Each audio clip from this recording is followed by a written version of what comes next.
नमस्कार, prime time में मैं कादम्बरी शर्मा हूं आपके साथ। मुंबई में बीएमसी चुनाव के पहले बीजेपी और शिवसेना की खींचतान इस हद तक पहुंच गई है कि लगता है कि दोनों पार्टियां अब ज्यादा समय तक साथ नहीं रहने वाली। शिवसेना के प्रमुख उद्धव ठाकरे ने साफ कह दिया है कि वो यूपी में बीजेपी के खिलाफ चुनाव प्रचार करेंगे। बीएमसी के चुनाव के बाद महाराष्ट्र में बीजेपी सरकार को समर्थन वापस लेने पर फैसला करेंगे। उद्धव ठाकरे ने कहा है कि मुख्यमंत्री देवेंद्र फडणवीस से मेरे अच्छे संबंधों का ये मतलब नहीं कि वो झूठ बोलें।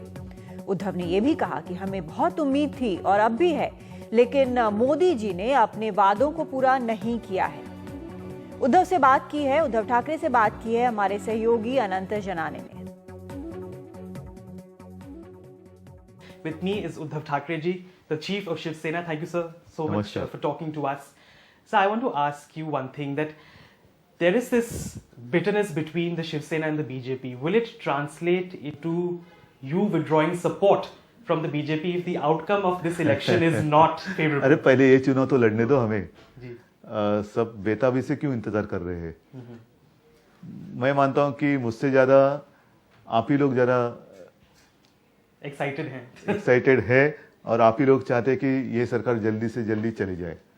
नहीं, फिलहाल तो मैं यही कहता हूं सबको कि पूरे राज्य में नगर निगम के चुनाव होने जा रहे हैं, जिला परिषद है, और पहले तो ये चुनाव अभी 8 दिन के अंदर हो जाएंगे, उसके बाद देखेंगे ना। अभी डाइवर्ट क्यों करते हैं आप मामला? लेकिन जिस तरीके के हालात हैं, कल आपने अपने एक भाषण में कहा कि जनता चाहती है कि मिड टर्म इलेक्शन हो जाए, वो मुझे दिखाई दे रहा है। जिस तरीके से ये जो सरकार है, केंद्र की सरकार और राज्य की सरकार, खास कर केंद्र की सरकार लोगों को परेशान कर रही है। डिमोनेटाइजेशन के माध्यम से लोगों को तो बहुत ही उनका बुरा हाल कर दिया उन्होंने। रोजी रोटी चली गई है। कुछ लोग तो अपनी जान भी गंवा बैठे हैं, कुछ लोगों का मृत्यु हो गया है, कुछ लोगों ने खुदकुशी की है। बहुत सारी रोजी रोटी मतलब लोग तो बेकार हो गए हैं, आर्थिक नुकसान हुआ है। कौन भरेगा ये और किस लिए ये आपने किया? क्या रिजल्ट मिला? आतंकवादी हमले रुकने वाले थे, रुक गए? नहीं रुके। काला धन बाहर आने वाला था, कितना धन आ गया बाहर? आपके पास हिसाब किताब नहीं है। फेक करेंसी बंद होने वाली थी, हुई नहीं हुई है। करप्शन पता नहीं। फिर आपने ये जो कुछ किया, क्या नतीजा, उसका क्या फल मिला देश को? बेकारी। क्यों किया? और आज भी लोग कतार में खड़े हैं, अपनी पसीने की कमाई अगर भरने के लिए जाए तो उसको 10 सवाल पूछे जाते हैं, विड्रॉ करने के लिए जाए तो उसको सवाल पूछा जाता है, क्या ये सारे लोग चोर है? क्या सबके पास काला धन है? तो मेरे देश में ऐसा कोई व्यक्ति नहीं जिसके पास काला धन नहीं है, या काला धन ही है सबके पास।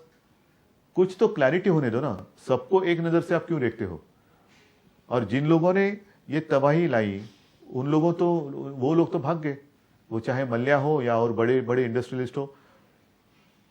तो क्या मैं ऐसे कहूं कि जिन लोगों ने कर्जा डुबाया, बैंक को डुबाया, उन्होंने जो डुबाया हुआ कर्जा था, लोन्स थे, वो आपने इन लोगों से भरवाया?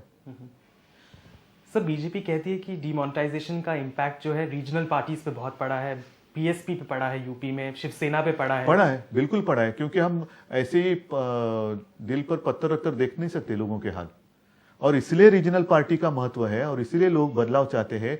रीजनल पार्टी ही ऐसी पार्टी होती है जो जिस मट्टी से वो लोग आते हैं आगे, उस मट्टी से रिश्ता रीजनल पार्टी का होता है। नेशनल पार्टी जो भी अपने आप को मानती है, उनका रिश्ता नहीं बन सकता। जो अपने लोगों के हाल में शामिल नहीं हो सकता, उनको कुछ मदद नहीं कर सकता, ऐसे लोग नहीं चाहिए मुझे। तो काफ़ी अहम बातें यहाँ पर की हैं उद्धव ठाकरे ने, और काफ़ी इसको बहुत इंटरेस्ट के साथ देखा जा रहा है कि किस तरह से वो मिड टर्म इलेक्शन की बात कर रहे हैं, नोटबंदी की बात कर रहे हैं। और इस पर चर्चा के लिए हमारे साथ खास मेहमान हैं। यहाँ दिल्ली स्टूडियो में हमारे साथ वेंकटेश केसरी हैं, वरिष्ठ पत्रकार हैं, अच्छी तरह से समझते हैं महाराष्ट्र और मुंबई की राजनीति को। शायना इनसे कुछ देर में जुड़ेंगी हमारे साथ, बीजेपी की नेता हैं। अरविंद भोसले इस वक्त हमारे साथ हैं, प्रवक्ता हैं शिवसेना के। अरविंद भोसले जी, जिस तरह की बातें कही जा रही हैं, लगता है कि साथ होते हुए भी आप लोग अलग अलग हैं। देखिए, आपके एनडीटीवी के माध्यम से सामना के मुखपत्र में जो आज बात छप के आई है, मैं दोबारा कहना चाहता हूँ कि आने वाले मुंबई महानगर पालिका के चुनाव में शिवसेना स्पष्ट बहुमत से सरकार में आएगी और उस समय जो महापौर जी की जो शपथ ग्रहण का समारोह होता है, उस समारोह में देश के प्रधानमंत्री जी को हम आज ही आपके द्वारा निमंत्रित करना चाहता है। जो शिवसेना का जो वहाँ पर महापौर बैठे रहा, उसके शपथ ग्रहण में देश के प्रधानमंत्री जरूर आए। रहा सवाल किसी ज़माने में भय, भूत और भ्रष्टाचार के खिलाफ बात करने वाली भाजपा, आज आप देखोगे पूरे महाराष्ट्र में, हम देश के बारे में तो फिलहाल कहना नहीं चाहते, पर महाराष्ट्र में कौन सी गली, कोई सा चौराहा, कोई गांव, कोई तहसील, कोई ऐसा शहर बचा नहीं कि जहाँ पे गुंडे भाजपा में शामिल अब तक हुए नहीं हो। जिनके ऊपर अत्याचार, बलात्कार, काफ़ी संगीन गुने जिनके ऊपर दर्ज है, ऐसे बड़ी मात्रा में सब गुंडों को भाजपा ने जिस तरीके से अपनी पार्टी में लिया है, और ये सिर्फ उनका जो लेने का जो मकसद है वो उतना ही है कि किसी भी हालत में सरकार जीत के आनी चाहिए, चुनाव में उम्मीदवार अपने जीतने चाहिए। तो क्या ये वही भाजपा है जो भय, भूत और भ्रष्टाचार के खिलाफ काम करती थी? क्या ये पंडित मदन मोहन मालवीय हो? ये जो सारी कड़वाहट है, ये सरकार जब बन रही थी, आपके जब मंत्री बन रहे थे उस वक्त तो नहीं थी। तो अब ये सिर्फ जो बीएमसी का चुनाव है, सिर्फ इसको लेकर है? काफी अच्छा सवाल आपने पूछा है। ये जो कड़वाहट है, इसके ऊपर शिवसेना शुरू से ही ये सब सवाल खड़े करते आई है। अच्छा। और रहा सवाल भी इसके ऊपर भाजपा ने कहना चाहिए, जो पारदर्शिता के मुद्दों पर जिसने गठबंधन तोड़ा शिवसेना के साथ, तो 22 साल में लगभग पूरे 22 साल से ज्यादा समय मुंबई में शिवसेना के साथ, ये मुंबई महापालिका में हमारे साथ रहे, काफी बड़े पदों का इन्होंने उपभोग किया। और जब पारदर्शिता के मुद्दे पर इन्होंने जब युति को, गठबंधन को जिस तरीके से इन्होंने जो सवाल खड़े किए, तो इन्हें मैं कहना चाहूंगा कि केंद्र की जो इकोनॉमिक्स जो जिसका जो सर्वे है, उसमें यही मुंबई महानगर पालिका को सबसे पहला नंबर दिया गया है। पूरे देश में ये पहली महापालिका है कि जिसका काम पारदर्शिता की ओर जाता है। चलिए, आपने कई बातें बोली हैं, कई आरोप लगाए हैं। शाइना इनसे जुड़ गई हैं हमारे साथ। शाइना, अगर आपने सुनी हो सारी बातें, और हमने अभी एक उद्धव ठाकरे का इंटरव्यू भी चलाया है, वो भी आपने देखा होगा, जो उन्होंने कहा है कि मिड टर्म इलेक्शन हो सकता है, नोटबंदी गलत फैसला था और चुनाव के बाद समर्थन वापस लेंगे। जब चुनाव के बाद समर्थन वापस लेने की बात वो कर ही रहे हैं, तो फिर चुनाव में क्या जरूरत है? फिर साथ रहने का एक दिन भी क्या जरूरत है?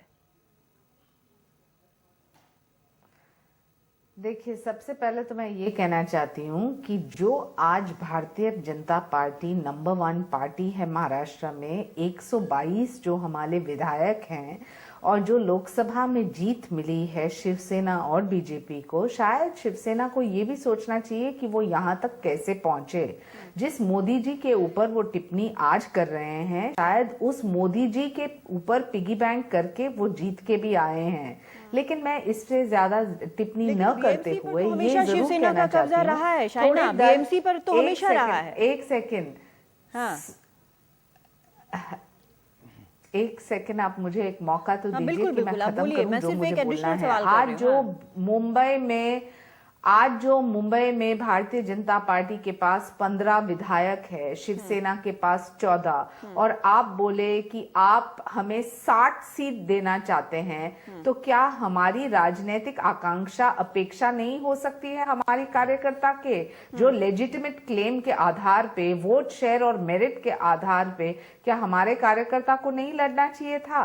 और रही बात जो लोग लगातार चीखना चाहते हैं, एडिटोरियल्स लिखना चाहते हैं, वो जानते हैं कि उनका विजन प्लान क्या है मुंबई के लिए। हमारा विजन प्लान बिल्कुल स्पष्ट है, प्रगतिशील नेतृत्व जो स्थिर है, और 5 साल तक ये सरकार जरूर चलेगी। मैं ये भी कहना चाहती हूँ ऑन रिकॉर्ड कि जिस दृष्टि से लोग डीरेल होते हैं, उस दिशा में हम नहीं जाते हुए, महाराष्ट्र की जनता जिन्होंने हमें वोट दी है, मुंबई में जो वोट मिला है, उसी निर्णय को आगे लेते हुए एक अकाउंटेबल, ट्रांसपेरेंट, गुड गवर्नेंस का मॉडल हमने दिया है। भोसले जी इस पे रिएक्ट करना चाहते हैं, उसके बाद मैं वेंकटेश जी से सवाल पूछना चाहती हूँ। भोसले जी फटाफट रिएक्ट आप करिए जल्दी से, छोटा सा बिल्कुल, तब मैं वेंकटेश जी के पास जाऊंगी। देखिए, लोकसभा का चुनाव हम उद्धव साहब के नेतृत्व में लड़े थे, शिवसेना के तीर कमान के चिन्ह पर लड़े थे। मोदी जी का हमारे ऊपर ऐसा नहीं है, शिवसेना प्रमुख बाला साहब ठाकरे जी का ऐसा नहीं मोदी जी के ऊपर। जब गोधरा हुआ था, जब गुजरात हुआ था, तो ये भाजपा के लोग थे जो मोदी जी को हटाने के पे तुले थे, और तब शिवसेना प्रमुख जी ने कहा था कि गोधरा के बाद अगर समझो मोदी हटा तो गुजरात चला गया समझो, तो ये मोदी जी भी मानते हैं स्पष्ट रूप से कि उनके ऊपर और भाजपा के ऊपर शिवसेना के काफी बड़े उपकार है। रहा सवाल मुंबई के बारे में हो या राज्य के बारे में हो, आज महाराष्ट्र में भाजपा के जितने विधायक है उसमें लगभग आधे से ज्यादा विधायक ये कांग्रेस और राष्ट्रवादी से जुड़े हुए थे, जो चुनाव के समय में उन्होंने अपने पक्ष में लिए। मुंबई में ये कहते हैं कि हमारे 15 विधायक है, उसमें भी ज्यादातर विधायक ये पहले मनसे हो, राष्ट्रवादी हो, कांग्रेस हो, इससे जुड़े थे। यानी इनका एक ही क्राइटेरिया है कि चुनाव में जीतने के लिए जिस किसी की भी हो सहायता लो और सत्ता चुनिए, अपना भ्रष्टाचार और अपने सब जो उनके जो मसले हैं, जो मामले हैं उनको दबाने के लिए। और इसके लिए ये वही मैं दोबारा कहना चाहूंगा, ये वही भाजपा है क्या जो पहले काफी वेंकटेश जी जो यहाँ पर दिख रहा है, जिस तरह की बातें हमने देखी हैं, खासकर शाइना मैं आऊंगी आपके पास, जरा अपने एक और हमारे मेहमान हैं उनसे भी जरा पूछ लूं। तो जिस तरह की चीजें हम सुन रहे हैं, आपने उद्धव ठाकरे को भी सुना, आपने भोसले जी को भी सुना, अरविंद भोसले को भी सुना, शाइना को भी सुना, और जिस तरह के सामना में जिस तरह की चीजें लिखी हुई हैं और जिसमें कहा गया है रेनकोट वाले इस पर सवाल उठाया गया है, ये भी कहा गया है, संजय राउत ने कहा है कि जो शीशे के घरों में रहते हैं वो दूसरों पर पत्थर ना फेंकें, ये भी कहा गया है। फिर यहाँ पर इसमें जो कैंपेन है उसको लेकर भी कहा गया है कि भाजपा को तभी याद आता है राम मंदिर जब चुनाव होता है। काफी तीखे जिसको कहते हैं चीजें, तीखे आरोप लगाए गए, लेकिन इसकी जड़ क्या है? क्या ये एक वर्चस्व की लड़ाई है? ऐसा है कि आपने ठीक कहा, ये बैटल फॉर द स्पेस है, वर्चस्व की लड़ाई है। हाँ। आज तक महाराष्ट्र में शिवसेना नंबर 1 पार्टी थी, लेकिन लोकसभा में जो मोदी लहर का फायदा हुआ शिवसेना और भाजपा को, उसके अंदर भाजपा बढ़ गई। तो नेचुरली भाजपा चाहती है कि पूरे महाराष्ट्र उनके हाथ में हो, क्योंकि कांग्रेस और एनसीपी उनका मुकाबला कर नहीं पा रही है। अब ऐसा है कि जो शिवसेना आज बता रही है कि अब सवाल ऐसा है कि वो जो गरज रहे वो बरसेंगे क्या चुनाव के बाद में। बिल्कुल। इसके पहले भी जो असेंबली चुनाव हुए थे, असेंबली चुनाव में ये इनका जो अलायंस टूट गया था 2014 में असेंबली चुनाव होते थे, लोकसभा के बाद में अलायंस टूट गया और ये खुल के शिवसेना मैदान पे आ गई। उसके बाद फिर दोनों अलायंस हो गया, चुनाव के बाद में हो गया। जो पोर्टफोलियोज दे उन्होंने ले लिया, उसके अंदर कुछ पहले वो चाहते थे कि अच्छे पोर्टफोलियो, मलाईदार पोर्टफोलियो मिले, लेकिन मिले नहीं उस है। पर भी काफी हुआ था। अब ऐसा है कि ये बीएमसी चुनाव में नेशनल इश्यूज पे बीएमसी चुनाव हो रहा है। लोकल इश्यूज, ये सबसे आश्चर्यजनक बात ये है कि लोकल इश्यूज नीचे हो गए। एक बात इस तरह की चीज क्या पहली बार हुई है? नहीं, हाँ, अब थोड़ा सा ज्यादा हुआ है। अब क्यों हो रही है? थोड़ा सा ज्यादा इसलिए कि उद्धव ठाकरे और नरेंद्र मोदी, अमित शाह की केमिस्ट्री बनती नहीं है। फडणवीस और उनकी थी, लेकिन फडणवीस कुछ नहीं कर पाते, क्योंकि अब बीजेपी में आला कमान का कल्चर आ गया है। तो जो यहाँ से दिल्ली से बोलेगा उसी को उद्धव ठाकरे को करना पड़ेगा। पहले जो बम्बई तय करती थी, दिल्ली एंडोर्स करती थी। अभी दिल्ली तय कर रही है और बॉम्बे वाले जो बीजेपी उसके ऊपर डांस कर रहे हैं। तो ये ऐसा हुआ कि अब बातों खेल में ये थोड़ा सा ज्यादा ही फट रहा है।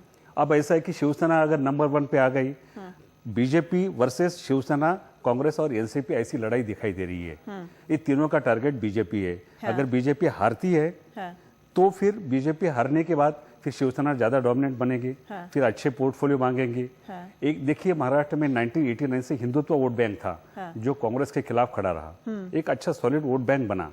उसके अंदर जो दूसरे क्षेत्रीय दल थे वो भी पीछे गए, पीडब्ल्यूबी थी, आरपीआई के फैक्शन थे, सब कुछ थे, वो नीचे गए। अब ऐसा है कि हिंदुत्व की वोट बैंक टूट गई है 2014 के असेंबली चुनाव के बाद में। उसके बाद में ये कितना खींचेंगे? अब बीजेपी कहती है कि हम हमारा टर्म कंप्लीट करेंगे। कैसा करेंगे? उनको शिवसेना तोड़ना है या एनसीपी तोड़ना है या कांग्रेस को तोड़ना है?